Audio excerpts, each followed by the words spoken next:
Cougar Nation, want to give a big shout out to our sponsor, Jack Jones Hoop Fest. Make sure to go check them out. Saturday, December 10th down in Las Vegas. They're hosting a few games down there. One of them is BYU versus Creighton. There'll be a link in the bio for tickets. Be sure to click that and get your deal. Cougar Nation, welcome to another episode. Today we're here with Richie Saunders. Appreciate you for being here, big dog. Taking some time out of your busy schedule. I'm Ethan Erickson. So this is going to be part 1 of 3. Make sure to stick around for the part 2 and 3. We're going to go into a little bit deeper detail into Richie and kind of your life and things like that. Let's do it. And so freshman, right now, this is your first year. Been home from your mission for 6 whole months. 6 months. 6 months. It's flown by, huh? It's crazy. It is crazy. It's already almost the end of October. It's winter. Yeah. Like, you see this weather outside, like, it's different. I woke up with snow in my car. I was, yeah. I'm sorry. So I flew. It's like we traveled over to Liberty this last weekend. Flew there. It was beautiful, fall weather. Come back, and it's snowing. Oh, man. I was sitting there just thinking, like, what the freak is Utah doing? So we were in California, and that's even worse. We came back, and it was a similar experience. So Yeah. But we're living. We're alive. We're alive. We're here. I mean, we can't stop it. Just gotta embrace it, Yeah. All right. So how long? So we'll kind of go back to like your early days. Mm-hmm. So for those who don't know, Rich plays for the basketball team. You're a freshman. So I mean, basketball. I assume you started when you were little, or how did that go? Yeah. So like I grew up playing baseball and basketball. Okay. I have a fan. Like my dad played college. He played at UC Davis. Okay. And he always wanted me to play basketball. So finally, eventually, like I stepped aside from baseball and continue with basketball. And it's like my family we love basketball, and so that's what we do. We spend a lot of time playing basketball. What age did you stop playing baseball? I was 11 or 12. Okay, it's not like it wasn't like diehard baseball player. Like, No, I was young. were you like? Was that still no? That's 12-year-old. That's not machine pitch anymore. Is it? You're actually pitching. No, yeah. So like I played. My last game was in Cooperstown, so New York. Oh, you played in Cooperstown? Mm-hmm. Oh, heck yeah, that's crazy. So, but you're on a legit team. Something like that. But I was also 11, so. Yeah, that's true. People go crazy about those. I was flying to a place called Dothan, Alabama. So it's just this little tiny town. It's where my dad lives. So I was flying into Dothan, Alabama, and they had like a Little League World Series there. So I'm on the plane next to this lady. She's from like Virginia or something. She goes on about she has a 6-year-old and a 9-year-old, and she's going on talking about them for this entire hour. I flew from Atlanta to Dothan. It's an hour plane ride. For an hour nonstop, she's talking about this Little League baseball, and I was like, oh my gosh, it's almost like a cult. Like those people go crazy. They love it. That's nuts. And then so you went to Wasatch Academy, right? Mm-hmm. So when did you start going to Wasatch? Yeah, so I played 2 years at Riverton High School. Mm-hmm. Then the opportunity came and felt right, and so I transferred my junior year. Okay. So I played my junior and senior year at Wasatch. Who's your coach there? It was Dave Evans. Yeah, so I would have gone to Lone Peak, but I ended up moving to Hawaii. So he was my freshman coach, like freshman club coach for basketball. So I know him a little bit. Yeah, he's cool. Like him and his son Jonah, right? Mm-hmm. Yeah. And so let's see, Wasatch. That's in Fairview, right?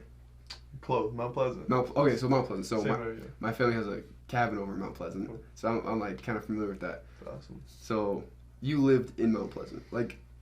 I did. I go there like for weekends, just like go up in the mountains and stuff. Like, what do you like? What kind of like social life? Like, what do you do? No, there's no social life. You play basketball. You play basketball. Yeah. That's it. So, the way it worked out was, everything just fell into place to where my family actually, we were selling our house in Riverton, just gonna stay local for 2 years while I finished up. I'm the youngest.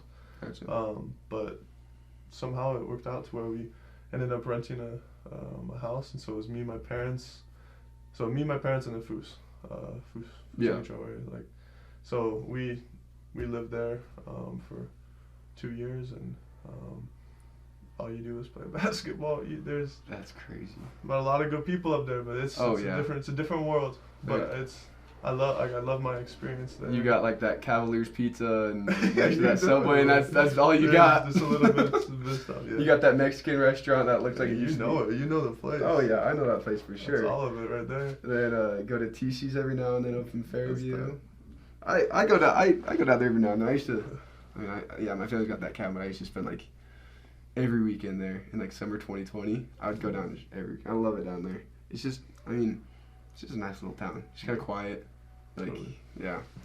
I don't know if I can live there for 2 years. That's, I mean, It's different. it's a good thing you had your boy Foose there. Amen to that. Yeah. Totally. So you're the youngest of how many siblings? I got 4 older sisters. 4 older sisters. You're the first boy, so they're like, I am. your dad's like, I need a son, and I'm calling Yeah, it. totally. So when Foose came into the family, it was. Oh, he was stoked. I was stoked. You were I stoked. needed somebody else, you know. No, Did your older sisters play any sports growing up, or like? So I had, one of them played at basketball Okay. at Snow, and other ones played basketball for a little bit, but mostly dance. Mostly dance. Okay, Yeah, right. so I've spent my time at dance recitals and stuff Yeah. like that. You so. never decided to pick it up? A little bit, but Yeah. that's for Big, another time. big ballroom man. guy. Ladies man over here. You're gonna take him out to some dance. You're gonna take him out. You'll be like spinning around. You're gonna steal their hearts, bro. Oh, It's man. gonna be fun. So I mean, Wasatch. That's a big time school. And so coming out of there, I mean, what was your recruiting process? Like, what schools were you talking to, or was it just BYU?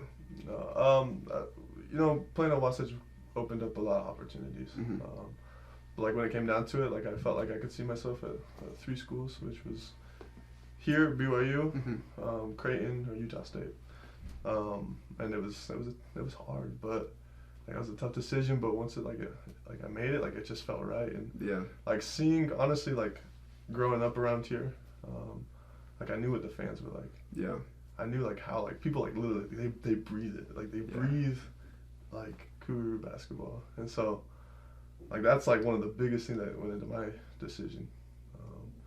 It was awesome. So. Yeah. How did your parents help you out with that decision? I mean, for me personally, like my parents were a big part of what I was doing. How did they help propel you to kind of the decision you wanted? They were super supportive. Yeah. Yeah. Did they have any preference on where you're going, or they were just open to anything? My mom, she did graduate from BYU. Okay. But after one of my visits, I was thinking my mom was gonna go somewhere, and I wasn't sure. But they loved all 3 of them. So. Yeah. I actually was recruited by Utah State too, and so I feel that it's tough just trying to like. Yeah. 'Cause I mean, I only had three real schools interested in me, and so like, coaches just text you nonstop, right? And there's like, it's a tough process for sure. I don't think a lot of people understand, the kind of like, because you're just a high school kid, like really like the mental strain that it kind of puts on, like as a recruiting process, like the stress. Yeah, but that's big time. I'm glad you're here. Appreciate it. Yeah, I'm looking forward to. Talk with you more in the future. Maybe being friends. Who knows? Yeah, No pressure. No pressure.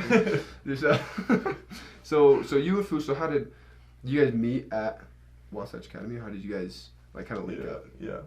So my family's one of his host families. Okay. So as he came over, we've lived for he lived with us, and that's how it was. So. And was that before Wasatch Academy, or he came over for? Yeah, he Wasatch? came over at Wasatch. Oh wow. Yeah. That's really cool. One of the beauties of Wasatch, like you can take international kids like that. Yeah. So. Do they have like dorms on the campus, or like? Oh, I guess for those people that can't. Yeah. So it's like probably 90% are in dorms. So it's like a college high school. Yeah, exactly. Hey, what other sports do they have there? I know they have women's basketball, right? Yeah, they got most sports, but for some reason they have a basketball team that's good. That's a bunch of dogs. Yeah, it's kind of different. And so did you played with, what year did Caleb graduate? Loader? Yeah, so he was on my team. He was on your so, team too. Yeah. Yeah, I remember watching videos and like on Snapchat on like the Spotlight or whatever it was, like him with like his big flowing hair, like Wasatch Academy. I was like, I think I know where that is. It's crazy. Yeah, that's a big time school. Well, Cougar Nation, thanks for sticking around for part 1. Make sure to watch part 2 and 3 as we get to know Richie a little bit better. But thanks for watching this part 1.